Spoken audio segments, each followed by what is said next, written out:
Hi అందరికీ నమస్కారం.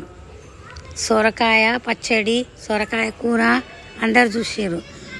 అదేవిధంగా నల్లేరు పచ్చడి, ముఖాల్లో గుజ్జు ఆరోగ్యానికి మంచిది అని చెప్పి దానికి అది సపరేట్గా చేసుకుంటారు. సొరకాయ సపరేట్గా చేసుకుంటారు.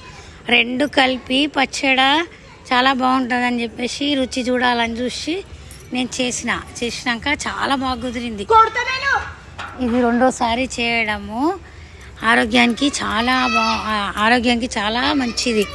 దానికి కావలసిన పదార్థాలు సొరకాయ పచ్చళ్ళు, పచ్చిమిరపకాయలు నూనెలో వేయించి పక్కన పెట్టి, నల్లేరు ముక్కలు గోలిచ్చి పక్కన పెట్టి, నువ్వులు, పెసరపప్పు, మినపపప్పు, ధనియాలు, జీలకర్ర, ఎల్లిపాయలు, దానికి కావాల్సినంత కొంచెం చింతపండు అన్నీ ఏదానికది అలాగలాగా వేయించేసి ఒకదాని మిక్సీలో వేసి, ఈ సొరకాయ నల్లేరు ఒకదాని వేసి నూరి రెండు కలిపి మళ్ళీ ఒకసారి కొన్ని వాటర్ పోసి మిక్సీలో వేసేసి ఒక గిన్నెలో తీసి కడాయిలో నూనె పోసి ఆవాలు, జీలకర్ర, ఎండుమిర్చి, కళ్యమాకు పోపు చేసి ఆ పచ్చళ్ళలో కలిపి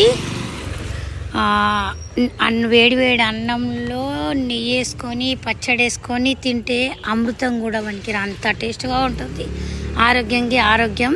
ఇవాళ రేపు చిన్న ఏజ్లోనే ముఖాల నొప్పులు, నడుము నొప్పి వస్తున్నది. ఈ పచ్చడి చేసుకొని తిని చూడండి. రుచికి రుచి ఉంటుంది, ఆరోగ్యం వస్తుంది. నచ్చితే లైక్ చేయండి. ఏమంటారు